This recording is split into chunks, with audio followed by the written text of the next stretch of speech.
Welcome back to the weekly news roundup. This is the business and the SillyVille editions. These recorded live Fridays, 9 p.m. Eastern Standard Time on multiple different streaming platforms. switchedtolinux.com/live. You can go and enjoy the shiny new website over there. We just pushed out the new version of the website. And you can find all the information about the streaming links and things over there. Of course, on the website, we do have each weekly news roundup. All of the articles are listed over there on the website. So if you want to see or read for yourself a story that we have covered, those are all on the website. Just follow the link that is in the description of this video.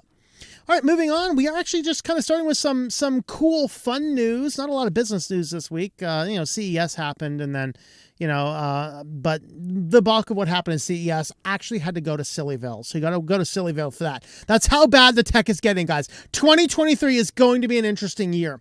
All right, so first, I am excited to see if these things actually pan out. LG has new Go Anywhere paper-thin speakers that could be the future of audio. I mean, I wonder if I could replace, I have 4 in-wall mounted speakers in my van. That's my speaker system. And so I wonder, I mean, how cool it would be to get just like paper thin stuff, just have a whole wall of paper thin speakers on the wall. So LG Display Automotive found a way to put speakers virtually anywhere, very small, paper thin, and it looks like it's going to have not your standard speaker wires. So we'll have to figure out a way to get the sound into that, but they're just working on getting a few other things down. So they talk about had 12 hidden, let's see, to a specially equipped test vehicle. I can't tell you which make or model. Inside the cabin, LG Display Automotive had hidden 12 thin actuators and 3 standard subwoofers for 12.3 3D Dolby sound. Only indication that the actuators were there were little green stickers dotted through the interior to indicate their locations. That is pretty cool. So new things coming up for in speakers. And of course, I thought this one was a different article, but I guess we'll do this one next.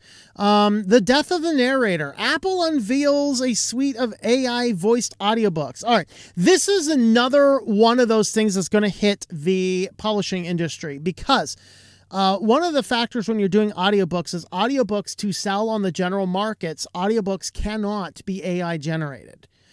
You have to actually have a narrator and read them. And there's a lot of reasons for this, which we won't get into here. But Apple's like, screw you. I have a monopoly on iBook, and we're just going to go ahead and release stuff that you just can't buy anywhere else but on our stuff.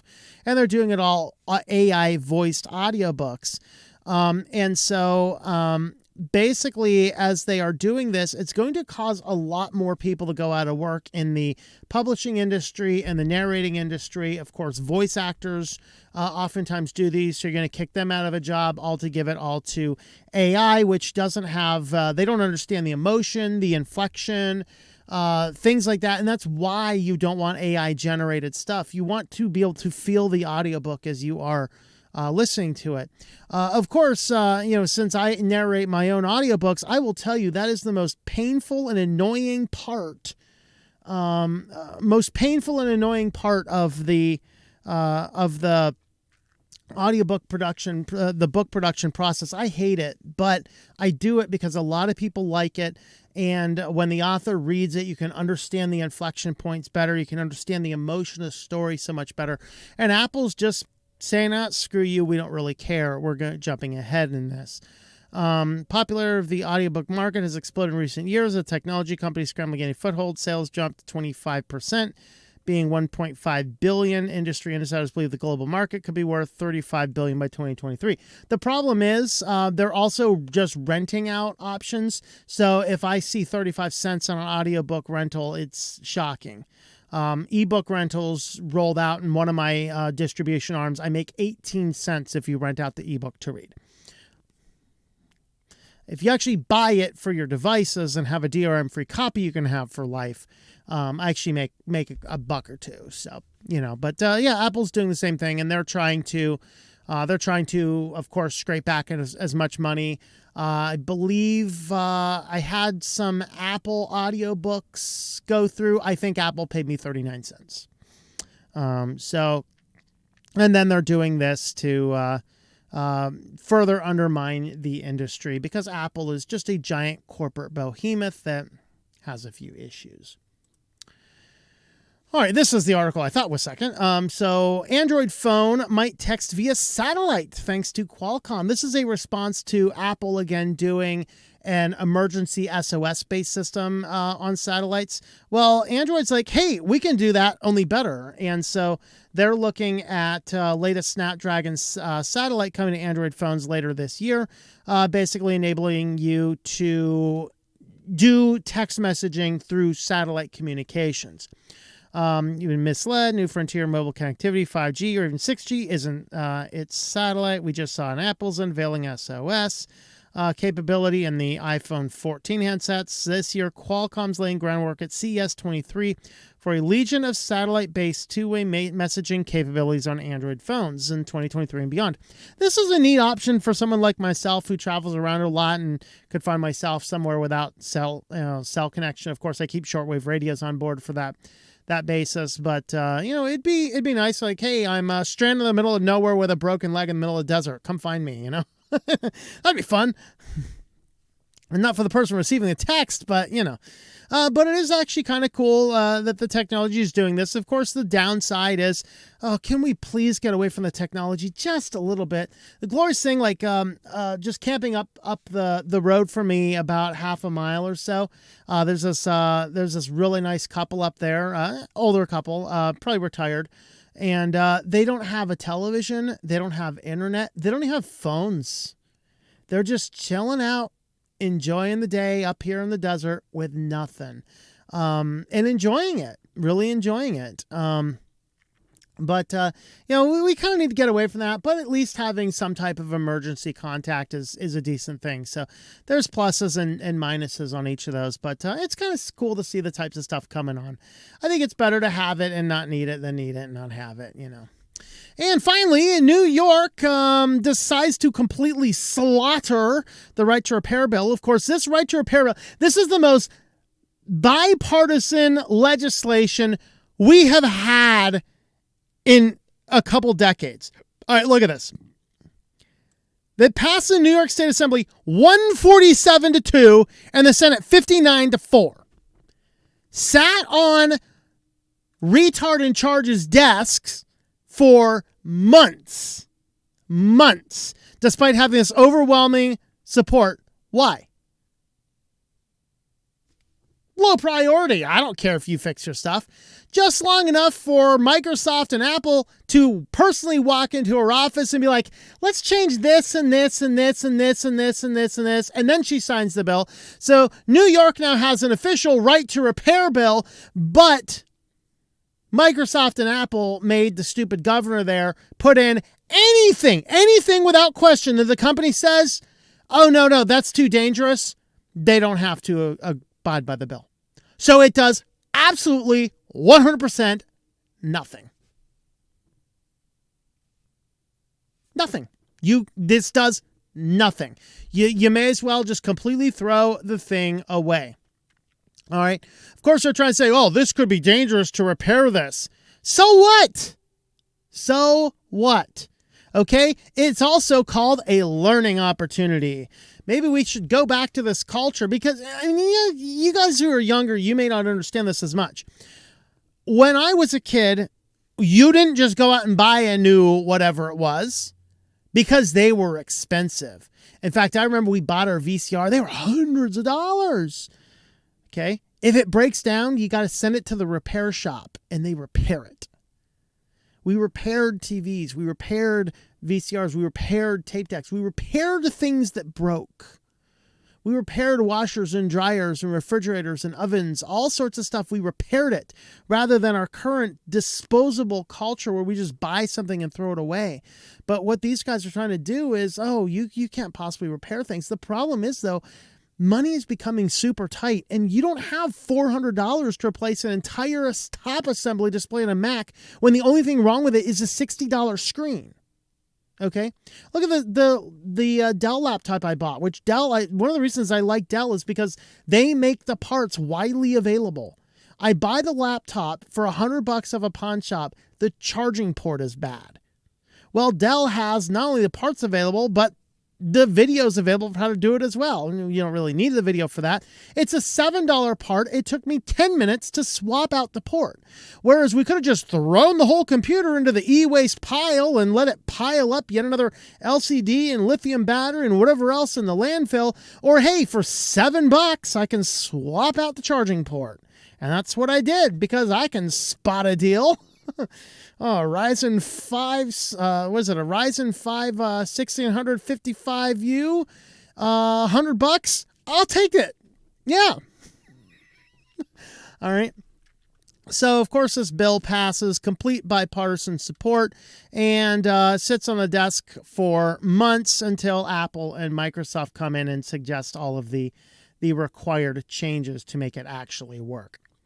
Well, we do use affiliates here to help keep the lights on. You can use our Linode affiliate if you're in need of any type of cloud services. Of course, I have a series of different YouTubes on the new website, switchedtolinux.com. I believe it's /tutorials. You see it up at the top where I am using Linode on several of those different types of things. So you can go ahead and have a look at what we have over there. I think the Jellyfin server comes to mind. I have a VPN over there. My Jitsi server's over there. Web hosting platforms, all sorts of things.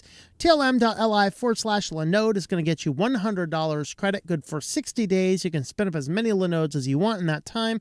And then at the end of 60 days, keep the ones that you want and keep those paid for.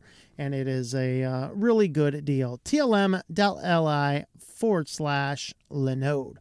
And now, guys, we need to head to SillyVille. All right, so first up in SillyVille is if you're a Christian, you might be aware of John Piper. Well, John Piper has an Apple Watch, the fool. And he waves his arms around so passionately while preaching that his Apple Watch thought he fell and tried to connect him to 911. God is God. You know what? My phone is telling me that I fell down. I'm okay. I did not fall down. Did you hear it? This has happened twice in my life. I'm preaching and they think I fall down. I'm not falling down. I'm standing up. I'm preaching. Good grief. Apple. Very classic. All right. So just a reminder, of course, we did cover the article a little bit ago that Apple Watches, if you were wearing them on a roller coaster, might call 911, and all these ambulances kept showing up to amusement parks because the roller coasters were setting them off. And so, of course, apparently going to roller coasters or going to preach a good fired up John Piper sermon will get you get the ambulance called on you. So if you need, what he should have done, he should have just let that ambulance roll up so they can hear the gospel too. I mean, come on. I know, right? So WhatsApp launches a tool to fight internet censorship. WhatsApp, a meta company who meets with the FBI to decide what people can and cannot talk about, is now launching a tool to fight internet censorship. I didn't read the article. Okay? I don't know. The title is good enough. The company that meets with the FBI to engage in wrongthink and take people off the internet for wrongthink wants to fight internet censorship. Congratulations, Meta. Congratulations. I completely mistrust everything you're going to tell me right now. So, if you happen to believe that they're actually going to do anything, that said, of course, when repressive governments, like the United States, wants to control their population, citizens' access to the internet is one of the first things to go. Yep. Everything's right. Just turn around and have a look at replace everything in this wired, all this Ukraine and Myanmar, United States. Can we add that to our list? We're not going to go any further because we're not on banned news yet. Although I did toy with putting this in banned news, but whatever. Well, now we need to get into our CES Nonsense, because I started reading through this. Originally, this was in privacy. I'm like, no, this is just getting crazier. This gets crazier and crazier as we go, people. 2023 is going to be weird. We start with baby wearables. Great. So it's not bad enough that we are connecting these devices, which will send all of our health data to some big corporate conglomerate somewhere on their servers, where they're probably collecting the data to sell to the biggest bidder, and that's going to be Google probably. Now we're going to put wearables on our babies. Halo, not Amazon's Halo. I'm surprised Amazon hasn't sued them yet. A Halo has a wearable for babies that tracks heart rate, rollover, skin temperature, and movement. Whatever did we do with our babies until Halo came around? Great. 10,000 steps a day may seem tough when you can't walk, but it's important to have goals. Yeah, here's my goal. Keep this crap off my baby, okay? I do not need an app to tell me my baby just rolled around, okay? I really don't. And if you need one, please give your baby to somebody else, because I don't think you're competent enough to have a baby if you think that putting a wearable on it and giving all your baby's health data to some big tech company is actually worth something. This is nonsense.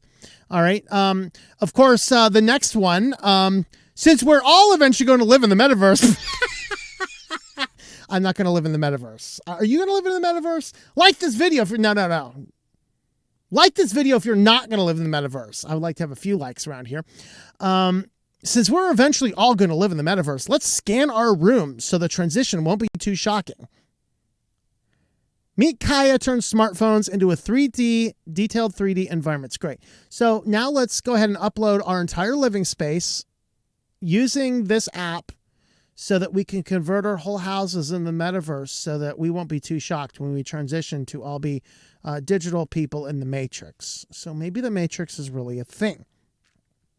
There's some more Amazon sidewalk stuff, blah, blah, blah.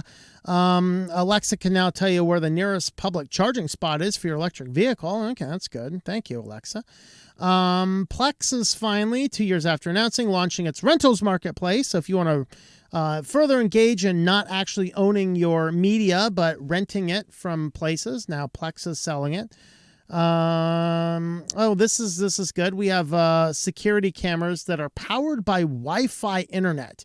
If you're powering the whole camera with Wi-Fi internet, I have a sneaky suspicion that's a slightly irradiated area. I don't really want to be there. But we get better. What is this one? Smart speakers. There's some Google stuff. Upgrades for car maps. Power ones. Oh, this is the good one down here. Dog communication devices. All right. Fluent Pet Connect has a programmable buttons that you don't just speak a word, but you send a message. They send a message to your phone. So the dog will come over here and engage in the pad and sends you a message. You're about to do about 50 walks a day because good luck saying no to messages like help, friend, play. Great. So my dog is going to come by and press this little thing on the ground. It's going to beep my smartphone, and we're all going to pretend that we know exactly what the dog is thinking. We have a Typhus Solvide cooker with a 12-inch display. Do we need a television on the front of our cooking devices? Okay. No picture. Sad. We have the EcoFlow, makes lawnmower, portable air conditioning, and portable fridge. Okay, where are we going to have... this is why we're going to have a lithium shortage. I don't even know what I'm looking at, this kind of stuff. Oh, here's a good one. BMW isn't pretending its iVision D is real. They hired Schwarzenegger to do the intro video, and the exterior can be customized by different colors of e-ink. So this is the model of the car with e-ink displays on the outside. Brings a whole new thing. What was that movie? Johnny Dangerously, right? It's a black sedan. It's a white sedan. It's a sedan covered in bunnies and chickens. I don't know what that thing was. I haven't seen that movie in a long time. You can tell me what vehicle they were driving in when the butt goes shining through the window.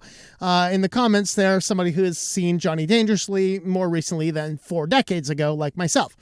Let's see. Stellantis expanding its car sharing rental market subscription, free to move. All right. So yeah, it's CES is getting weird. Baby wearables to communicating dogs, all sorts of other weird stuff. Oh, Lord help us. Lord help us indeed. Well, if you want to help support the channel, we do have a Patreon page, patreon.com/TOMM. That will help support all of the different channels. You can jump on over there and help support us, and we will see you guys in the next video. Thank you for watching this video from Switched to Linux. This channel would not be possible without the backing of the program supporters scrolling on the screen now. You can be a supporter at Patreon at patreon.com/TOMM or at thinklifemedia.com. I also want to thank the open source community who creates such excellent software that makes producing this show possible. Please remember to support your software communities. Thank you, and I hope that you enjoy switching to Linux.